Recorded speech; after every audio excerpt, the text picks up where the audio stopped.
Assalomu alaykum, professor Abdumajid Madrin kanali muxlislari.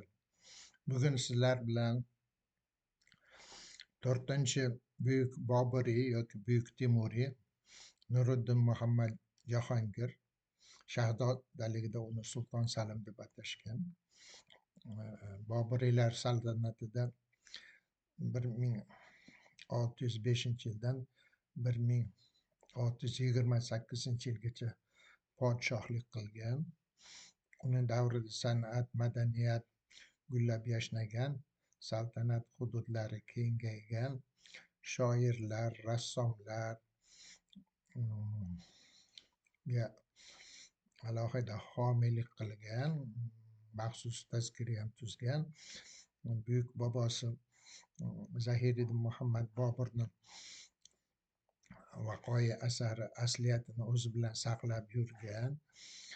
Bu kitobni fors tiliga tarjima qilishiga sababchi bo'lganlardan biri. Keyin mana shu kitob to'g'risida o'zini Tuzuki Jahongir noma deb atalishi mumkin bo'lgan 2 jildlik katta kitob. Shu kitobda 1607-yili Kobulda bo'lgan Kobul taassurotlari to'g'risida gapirib turib, buyuk bobosi Zahiriddin Muhammad Boburni vaqoi asari uni qo'lida bo'lganligi, bu asarni 4 juzvi musavvada qoralamada qolib ketganligini, ana shularni u o'z qo'li bilan ko'chirgani hamda shu kitob oxiriga shularni ko'chirgani va boshqa ma'lumotlarni turkiy o'zbek tilida yozganligini aytadi. Endi mana shu kitobni ilmiy muharriri Genri Beveridge janob aytadiki, shu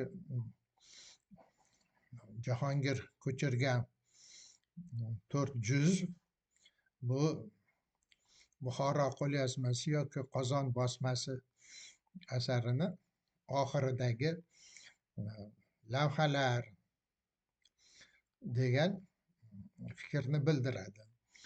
Va u yana bitta narsani aytadi. Mana shu lavhalarda Jahongir Oyni Akbariy kitobidagi ma'lumotlardan foydalangan bo'lishi mumkin degan taxminni ham olg'a suradi. Endi bu ma'lumotlarni olib biz Jahongir Boburnamani qaysi qismini, nimalarni yozdi degan savolni aniqlashtirmoqchimiz. Buning uchun biz 2002-yilda rahmatli yirik olim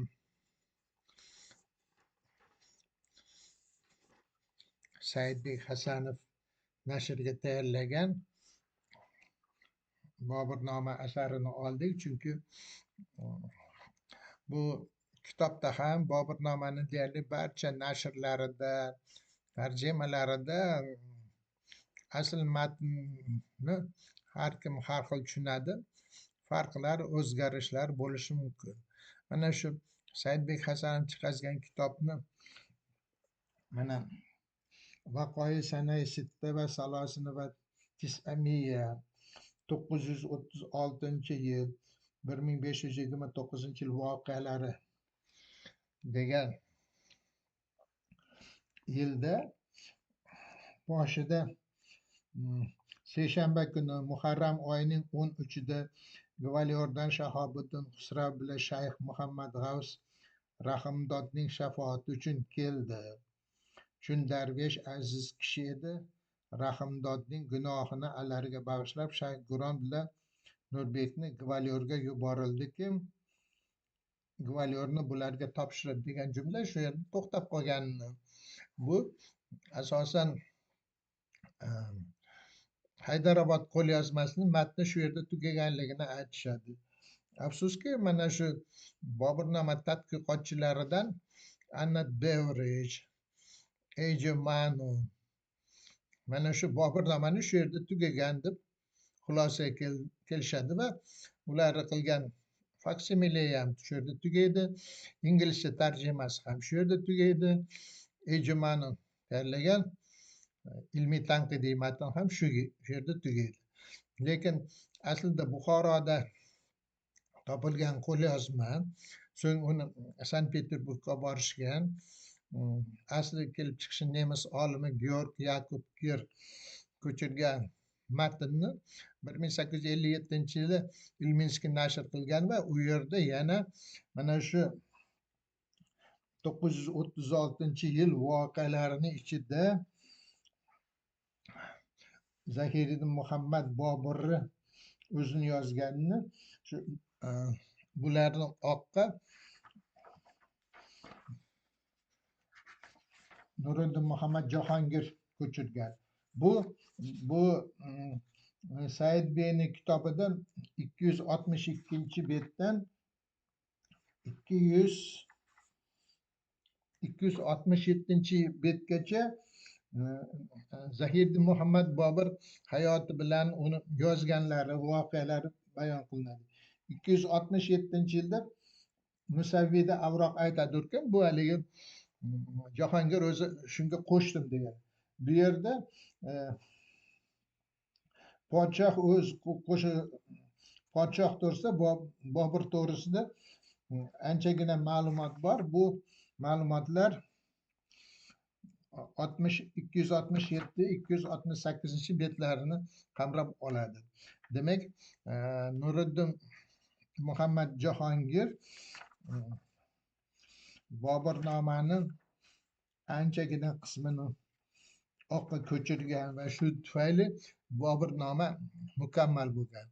Lekin afsuski, mana shu Boburnomani ruschaga tarjima qilgan tarjimon Saliy ham u katta ish qilgan.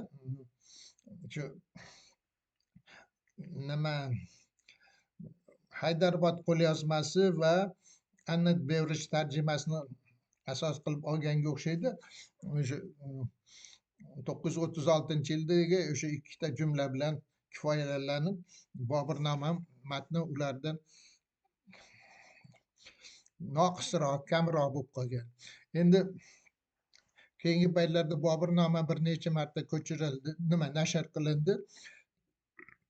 Boburnoma matni to'g'risida ayrim odamlar uni faqat Farg'ona qismini ham o'rganishgan, gollandlar. Keyin ba'zilar o'sha Farg'ona qismi, ba'zilar shu Afg'oniston qismi, keyin ba'zi noqis qo'lyozmalarda uchraydi. Endi hozirgi paytda o'sha Boburnomani nashr qilsa, matnni mukammal qilgan ma'qul. Lekin boshqa nashr asosida, Haydarobod qo'lyozma asosida ham va ijmoni matni asosida qilish mumkin. Lekin bu ishlar